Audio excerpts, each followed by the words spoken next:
welcome to another edition of Higher Ground. I'm Ken Robinson. Our program is a service of the Akron Area Association of Churches and the Akron Area Interfaith Council. Boy, do we have a show for you today. You know, so often when we think about black music, we think about rap or urban contemporary.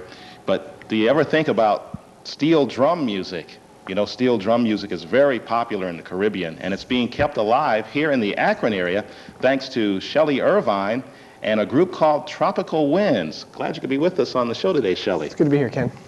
Well, you have the only steel drum band in this region?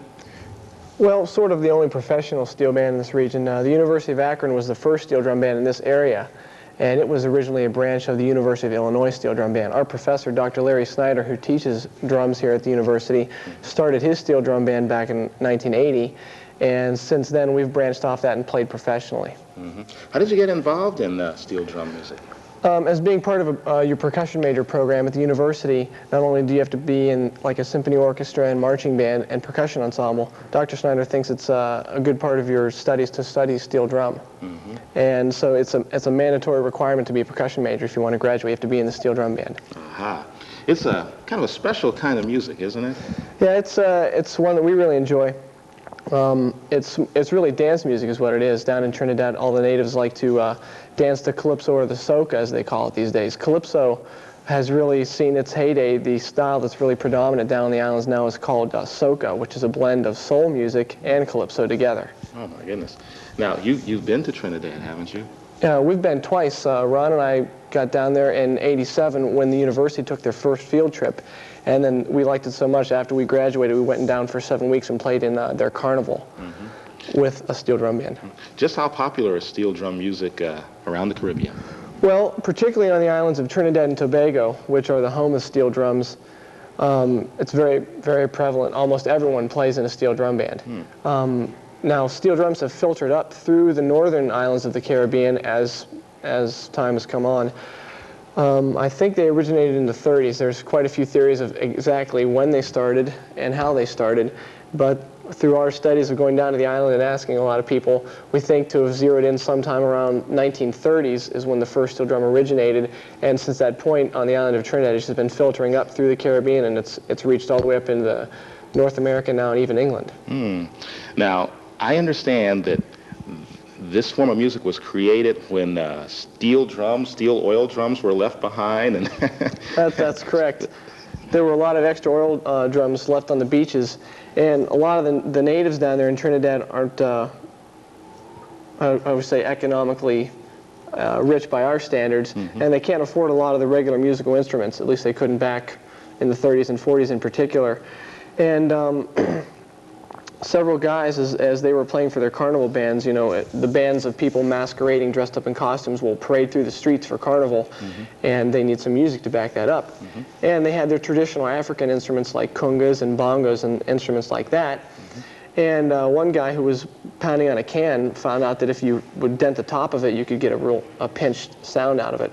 And several guys worked on their own experimentation versions of trying to get different notes out. And the first guy that actually tuned a scale his name is Ellie Minetti. And he's still alive and living out in San Francisco right now, still making steel drums, and he makes some really fine quality instruments. But since that first point that he got that scale out, it's really come into a revolutionized state where you can play in all 12 keys. Well, they may look like steel drums, but they are fine-tuned musical instruments. Let's hear a little bit of music here. Okay. The selection we're going to play first is called Soca Pressure, and it's by a famous calypsonian whose name is Mighty Sparrow. And this is sort of our adaptation of a version that a friend of ours did. And so this is Soca Pressure. All right, and here's Shelly Irvine and Tropical Winds.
My. That's got to be about one of the happiest sounds around. It's hard not to dance when you hear that kind of music. Right.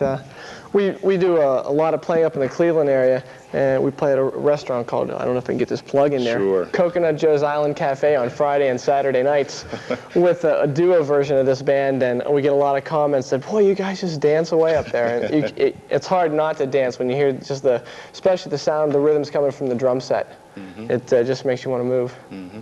Is steel drum music kind of like vying for popularity in North America with reggae music? Not really. In fact, most people associate reggae with the steel drums. Whenever we show up for performance, people say, oh, great reggae music from Jamaica. And we do our best to educate them about the true home and the origins of the steel drums, which is Trinidad again. Mm-hmm. And we do some reggae music, but I think as far as popularity is concerned, I think reggae still has more of a hold, on the pop scene. Mm-hmm. I think it's due to marketing more than anything, because when we introduce our friends to it up here and play some soca recordings and calypso for our friends, mm-hmm. they really like it. And if you can remember a couple years back, a guy by the name of Buster Poindexter had one called Hot, Hot, Hot. Mm-hmm. And that was just a calypso from Trinidad, and people really liked it up here. Mm-hmm. Well, do you think steel drum music is going to really have an impact on mainstream American music in the near future? Well, I don't know about mainstream as far as being in like rock and roll as we know it, like maybe heavy metal or I don't know as much rap, but I know it is getting into jazz. Mm-hmm. There's a steel drummer by the name of Andy Norell who's on the Wyndham Hill label who puts out a lot of his own albums and plays with other recording artists. Mm-hmm. And there's been some steel drums on pop music. I remember just the two of us. Grover Washington had a steel drum player that his name was Othello. And it's slowly filtering into all the different areas of styles. Mm-hmm. Do you think the American public needs to be more aware of other musical art forms around the world, as a matter of fact? Oh, sure. It's that way everywhere. We've found that down in Trinidad, they really like what's going on in the United States. They listen to American radio as well as their calypsos, and I wish it would be that way up here where we listen to our music and their calypsos too. Mm-hmm. Now, the steel drums, now to me, they look very hard to play, but you were handling them with ease. You make it look so easy. Are they difficult to learn how to play? Not really. If you have some musical skills on another instrument, it's easy to take those note reading skills and apply them to this, because we read regular sheet music as any other instrument would. As far as learning where the notes are, it's just a matter of memorizing the different positions on the drums. The drum that I have here is called a tenor drum. Okay. I don't know if we can get a shot of this. All right. No. Can we get that? Okay. There we are. Yeah, this is what the inside of a tenor looks like. Get off my mic. Each different section is a different note, and this particular drum at one time had silicone in it and was a flat surface. You're looking now at the bottom of the original barrel. What the tuner has done has taken a sledgehammer and he's sunk the top of the drum down in like this, and then he's taken his original pattern that he's come up with for each size of a note, and he's applied that to each area. He'll mark off with a pencil where each note is going to be, then he'll take a chisel in this hand and a hammer in this hand and go right around and separate each different note. And that's what this little area that looks like it's been welded right here in the middle, that's actually chisel marks. That's all done by hand. And it's really hard to control. We took a workshop here that's offered every couple years at the university in the summertime and tried to make a steel drum, and it didn't look or sound anything like these instruments. As you can see, each different area produces a different tone. That's amazing. And our tuner, Cliff Alexis, likes to make his tenor pans in the circle of fifths. So you can go right around and all play in all 12 keys. You've got E, B, F sharp, C sharp, all the way around, etc. Play your major scales. All your triads for your music buffs.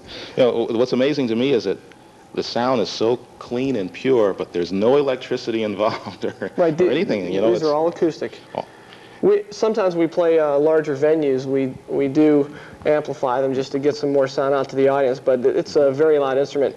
They were designed for the outdoor carnivals atmosphere down in Trinidad, and when you've got thousands of people parading through the streets, with their costumes on and dancing, they want to hear some loud music. And when we were down there playing for Carnival, we played with close to 200 steel drummers trying out for this one band called Phase 2 Pan Groove, which is one of the more popular steel drum bands in Trinidad. And it was amazing how loud the band was. We didn't bring one today, but they have a special instrument in the band called a brake drum. And they'll get some, it's just a regular car brake drum, and you take pieces of metal and hit it, and that rhythm is kind of the backbone of the steel drum band. And you don't want to be anywhere close to that brake drum section when they're really playing loud, because it's kind of deafening. Getting on with the other drums, if you want to do that, talk about the other ones. Sure. You have the, now those look like oil drums over there. Right. Those are called the bass pans that Rich is playing. And that's the lowest instrument in the steel drum. The steel drum family is comprised like a symphony orchestra as the string sections. You've got your basses, and then you've got a different size instrument all the way up to the top, which is kind of like what I had here. This would be comparable to a violin. That's comparable to like a cello bass. Want to play something, Rich?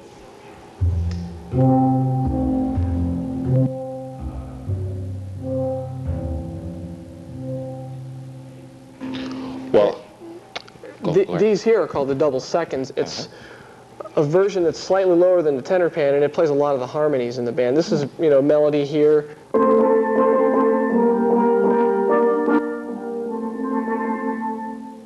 Amazing. Well, I tell you what, we'll take a little break here, and then we'll come back, talk to some of the members of the band, and hear another selection. Okay. All right. We'll be right back, right after this word from the Akron Area Association of Churches. My name is Lloyd O'Keefe. The Akron Area Association of Churches has been the ecumenical witness to Jesus Christ in the greater Akron area since 1947. We welcome all churches in the area to become a member of the Akron Area Association of Churches. Our motto is honoring diversity, serving in unity. This unity we seek in Jesus Christ is our opportunity to work together towards that end. If you want to join the AAAC, please call us at 535-3112 or write us at the Akron Area Association of Churches, 750 Work Drive, Akron, Ohio, 44320. Thank you. Welcome back to Higher Ground. I'm Ken Robinson, and we are at the University of Akron with Shelly Irvine, leader of Tropical Winds, a section of the University of Akron Steel Band. And we're listening to some steel band music, and we're talking to Shelly here, who's telling us all about the background behind steel drum band music. Let's talk to some of the band members you have here. Let's find out who they are and how they got involved in steel drum band music. Hi, my name's Ron Kearns, and I also got involved with it through the university here. I was a percussion major, and like Shelly mentioned earlier, you have to be in the steel drum band if you are a percussion major. And we've, like you said, we've kind of gotten into it more than some of the other people who traveled to the island, and kind of doing it now for a living. So. You're really into it, really enjoyable, huh? Yes, it's fun music, you know, like to play it. All right. And who do we have on drums back here? I'll just scoot around this way. Chris Hanning, and I myself went to the University of Akron and received my master's degree, and like the other guys, we played in the band and enjoyed the music very much and the rhythms, and played steel drums myself, but I kind of like to stay back on the drums and create the rhythms, because the grooves that are played in Trinidad are unlike a lot of the contemporary and jazz grooves here in the States. So it's a little bit challenging to learn the feel and to try to cop the style from the islands. But it's great fun. What's the most difficult, playing the drums or the steel drums? I'd say it's about even. Okay. And over here on the bass drums, let's wander over here. And you are? Hi, my name is Rich Maurer. I'm also a student at the University of Akron. I'm still working on my bachelor's degree, and like the rest of the guys, we just learned it through the university, and just playing and trying to make a living at it too. Okay, and you really get into it? Oh yeah, I love playing it. Is it your favorite kind of music, or? Yeah, one of my favorite. I like a lot of music, but I feel this type of music, this medium, is going to grow, and it just gets you. It has such a feeling and drive in the music that you just can't stop and help from playing it. That's for sure. I can't stop from listening to it, as a matter of fact. What do you say we hear some more steel drum band music? What selection are you going to play for us this time, Shelly? This one's going to be Mary Ann by Harry Belafonte. Okay. And this is kind of an interesting style that they have in Trinidad. It's called rum and coke tunes. And whenever we go out and play an engagement here in the States, people expect to hear this kind of a song, because when you take a trip to the Caribbean and you're on your cruise ship and you're listening to your little steel drum band playing on there, you'll hear this style of music. And we like to play it. The Islanders kind of laugh at it. They think it's not really authentic steel drum music, but if we don't play this, we usually get beat up when we go out and play. So we always try to do it. All right, Mary Ann, Shelly Irvine, and the Akron University Steel Drum Band, Trade Winds.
Very good. My. I can tell you guys have put a lot of work into steel drum music here. It's really paying off. And once again, give us that plug so people can come out and see you. I can give you several plugs. Several plugs. Oh my goodness. Once again, there's a smaller version of this band, which we call Pan Harmony. Plays up at Coconut Joe's Island Cafe in Euclid, which is up by University Circle in Cleveland, and that's every Friday and Saturday nights. and that'll be just me and Ron on the two smaller drums here. Then we also have Tropical Winds, which is available for parties and any kind of island get-together. It's great. This is kind of our slow season because it's a very seasonal thing here in northern Ohio on steel drums. A lot of people think we disappear when the winter time comes along, but we're still around. And the University of Akron is going to be giving their concert on March 29th, and we're going to be featuring our guest soloist, which will be Bugsy Sharp. Bugsy is kind of the premier pan player in the world today. Pan is another word for steel drum that the Islanders, like to call it. They have a lot of different names for this style. Bugsy was kind of a child prodigy. He started to play at the age of 3. By the time he was 8, he was teaching a steel drum band, and now that he's 37, he's really a master of all the different steel drums. He can come up to any different drum in the band and just play a solo that'll knock your socks off. Oh my! And we're going to be playing a lot of his original compositions. In fact, we're spending a lot of time right now doing some of his arrangements for the concert, and so we're really excited to have him, an artist of his caliber, coming to perform with us. Okay. Now, when you go to Trinidad and you play down there, do the natives say, "Hey, these guys are coming down and they're trying to steal our music," or do they say, "Wow, this is really great. Here's our music expanding all over the world"? We get mixed feelings. Some of the people who feel that steel drums are really the only thing that Trinidad really has to be proud of kind of get a little edgy when they see us, when they see North Americans coming down. Doesn't matter, who. There have been several North Americans. Andy Norell's gone down and played. We've gone down, and there's been some other people from different universities and even Canada to go down and play. And there's mixed feelings. They feel that steel drums, they can be very proud of them. When they see someone else who can make a living on it, like we can here in the States, they get a little bit jealous. But for the most part, they're very receptive, and they're glad to see that their art form is being enjoyed by more than just their own natives. Are Trinidad citizens beginning to travel, to take the music abroad and give concerts abroad like some of the reggae people have been doing? Well, they're trying to. People like Bugsy, Ray Holman, other artists like that who are good solo players are able to take just their instruments and go out and play with jazz artists and do things like that. It's a very cumbersome and time-consuming effort for them to take a full steel drum band from Trinidad and come to the States or go to Europe and tour because there's just so many instruments involved. They need to take several hundred steel drums, pack them up on a plane, and go. Phase 2 did their tour last year of New York, and it was, cost several $1,000s, hundreds of thousands, to make an effort like that. So solo artists are making an effort. Not only are the steel drummers from Trinidad making an effort to make the music known, Calypsonians like David Rutter are now traveling the world, and I even saw one of his discs offered in the disc club last week, so we're starting to get more notoriety. Now, is steel drum music related to salsa in any way? Not really. Salsa's more from South America and Brazil's carnival in Rio. This calypso is kind of its own form. Before we get too far here on the program, I just wanted to thank Dr. Larry Snyder for founding this band here. Also wanted to mention our tuner, who's Cliff Alexis. Cliff lives in DeKalb, Illinois, and he handcrafts all the instruments that we use, plus the ones that the university uses. And he's a real master tuner. He can play, he can arrange, and he can make the steel drums. And if we get his name in here somewhere, I'm sure we get a phone call. How often do you have to practice? Depends on how good you want to get. like so many musical instruments, we hear that you have to practice 3, 4, 5 hours a day. Is it the same way with the steel drums? Sure. There's that saying that if I don't practice for 1 day, I know it. And if I don't practice for 2 days, the rest of the guys know it. We have to be very careful with them, though, because they're a delicate instrument. We have special cases we put them in, and whenever we transport them, we have to be very careful not to bump them or drop them, because if we knock them out of tune, we've got to pack them up, drive to DeKalb, sit in Cliff's basement, and let him bang on it with a hammer, and then go on our way. So we have to be very delicate with the instruments themselves. They're fine-tuned musical instruments, just like a piano or a guitar. Right. Well, it's been a very, very interesting half hour and a very quick half hour. It's amazing all the work that you put into this, and I'm sure a lot of us had no idea that steel drum band music was alive in the Akron area. It's thriving. Any plans for the University of Akron to expand the program at all? Well, I know we're getting some new instruments just this year. We're getting a new instrument called a quad, which is going to add to the voices of the steel drums. But as far as I don't try and expand the band, I can't really say that happened. It's going to stay about 18 to 20 members, just as many members as Dr. Snyder can teach in the percussion program. That's how many we'll have in the band. Very good. Well, I certainly want to thank you for dropping by and giving us a little demonstration of steel band music here on Higher Ground, and we wish the best of success to you in the future. Thank you. Very good. We've been talking to Shelly Irvine of Tropical Winds, a section of the University of Akron Steel Band, and we want to thank them once again for bringing all this equipment down and playing for us and telling us about steel drum band music. I'm Ken Robinson, thanking you for watching Higher Ground. Hope you'll tune in next time on Warner Cable Channel 7. We'll have another show for you. Thanks again for watching.